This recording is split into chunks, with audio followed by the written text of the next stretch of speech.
सभी का पहाड़ी स्टडी क्लास में बहुत बहुत स्वागत है। आज हम देखेंगे मुक्तक छंद। मात्रिक छंद और वर्णिक छंद के बारे में तो हम देख चुके हैं। आज हम देखेंगे मुक्तक छंद। ये जो छंद है, कई बार हम इस छंद को पढ़ते नहीं हैं, और अचानक से जब ये छंद के बारे में पूछ लिया जाता है तो हम कंफ्यूज हो जाते हैं। तो मुक्तक छंद जो है बहुत ही छोटा और सटीक, जिसका हम बहुत ही आसानी से समझ सकते हैं कि मुक्तक छंद होता क्या है। तो मुक्तक छंद की हम परिभाषा देख लें।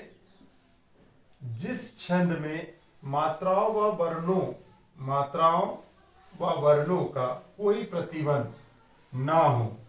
ठीक है, इसमें क्या है, जिस छंद में मात्राओं व वर्णों का कोई प्रतिबंध नहीं रहता, मतलब ना ही इसमें मात्राएं गिनी जाएगी, ना ही इसमें अक्षर गिने जाएंगे। इस प्रकार से कोई बंधन नहीं रहता। जैसे हमने देखे कि वर्णिक छंद में जो है वर्णों को गिना जाता है, मात्रिक छंद में मात्राओं को गिना जाता है। इसमें ना मात्राएं गिनी जाएगी, ना वर्ण गिनी जाएगी। इसका कोई प्रतिबंध नहीं, कितने भी वर्ण हो सकते, कितनी भी मात्राएं हो सकती है ना। जिस छंद में मात्राओं व वर्णों का कोई प्रतिबंध ना हो, इसमें तुक, नाद और ताल का ध्यान रखा जाता है। सिर्फ इसमें तुक, नाद और ताल का ध्यान रखा जाता है। कहने का मतलब, इसमें हर एक पंक्ति जो है स्वतंत्र होती है, उसमें किसी पे एक दूसरे पे डिपेंड नहीं रहती, बस ये थोड़ा सुर में गाया जाता है।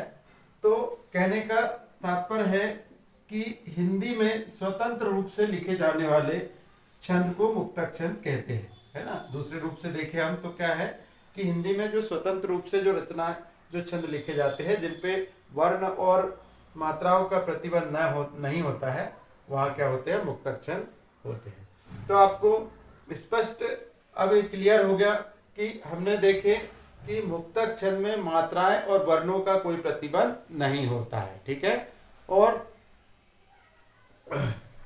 जो हमारा वर्णिक छंद था, उसमें वर्ण का प्रतिबंध रहता है, वर्णों को गिना जाता है। मात्रिक छंद में मात्राओं को गिना जाता है, इसमें कुछ भी नहीं गिना जाता, ये स्वतंत्र होती है। ये जो है नई कविता जब से आई है, तब से ये मुक्तक छंद लिखे जाने लगे हैं।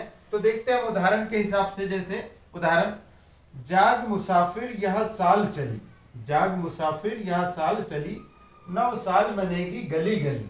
देखिए कैसे ये हम जो चल रहा है, जाग मुसाफिर यह साल चली, 9 साल मनेगी गली गली, जागृत होकर चेतन हो जा, नव रीत निभानी भली भली। मतलब इसमें सिर्फ हमको तुक का ध्यान रखना है कि लय में चलना चाहिए, बाकी किसी प्रकार का, किसी मात्रा का या किसी इसका कोई उसमें बंधन नहीं रहता कि वर्ण हो या कुछ नहीं गिनना है इसमें, है ना। तो जाग मुसाफिर यह साल चली, नव साल मनेगी गली गली, जागृत होकर चेतन हो जा, नव रीत निभानी भली भली। इसमें हम मात्राएं गिनेंगे या कुछ गिनेंगे तो इसमें कोई फर्क नहीं पड़ने वाला है। तो जिसमें कि सिर्फ सुर का ध्यान रखा जाए, मात्रा और वर्णों का ध्यान ना रखा जाए, वहां जो छंद होगा वो कौन सा होगा, मुक्तक छंद होगा। दूसरा और उदाहरण देख लेते हैं। मीरा के प्रभु प्रेम पर दुनिया को है नाज, मीरा के प्रभु प्रेम पर दुनिया को है नाज, महल छोड़ बन साध्वी पहनी सेवा ताज। तो जिस प्रकार इसमें इस पंक्ति में भी क्या है कि किसी प्रकार का वर्ण और मात्राओं का बंधन नहीं है, स्वतंत्र रूप से है। तो ये भी क्या है, हमारा मुक्तक छंद है। जो भी छंद जिसमें कि स्वतंत्र रूप से लिखा गया हो, वो छंद होगा हमारा मुक्तक छंद, है ना। तो जब से ये नई कविता आई है, जब से मुक्तक छंद लिखे जाने लगे हैं, पहले नहीं होते थे। तो जैसे इसमें भी कि मीरा के प्रभु प्रेम पर दुनिया को है नाज। आज सभी ने देखे है कि मीरा जो है श्री कृष्ण से अत्यधिक प्रेम करती थी कि उन्हीं को उन्होंने सब कुछ मान लिया था। सब आज भी हम मीरा को श्री कृष्ण के प्रेम, मीरा और श्री कृष्ण के प्रेम के बारे में जानते हैं। वो एक महल, है ना, राजघराने में ब्याही गई थी, लेकिन वहां से छोड़कर और साध्वी बन गई थी।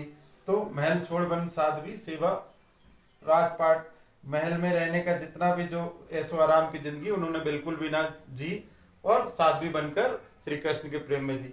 इसमें भी किसी प्रकार का जो है वर्ण या मात्राओं का बंधन नहीं है, ये स्वतंत्र रचना है। और जो स्वतंत्र रचना होती है वही क्या होती है, मुक्तक छंद होता है। तो साथियों बहुत ही छोटा टॉपिक है मुक्तक छंद, परिभाषा से ही स्पष्ट है कि जिस छंद में मात्रा और वर्णों का प्रतिबंध ना हो वो मुक्तक छंद होता है। तो साथियों, आशा है आपको समझ में आ गया होगा।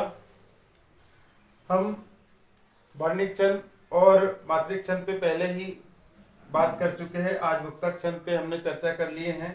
आगे देख, हमें आशा है कि आपको यह समझ में आ गया होगा। तो साथियों, नमस्कार, वंदे मातरम, जय हिंद। चैनल को लाइक एवं सब्सक्राइब अवश्य करें साथियों।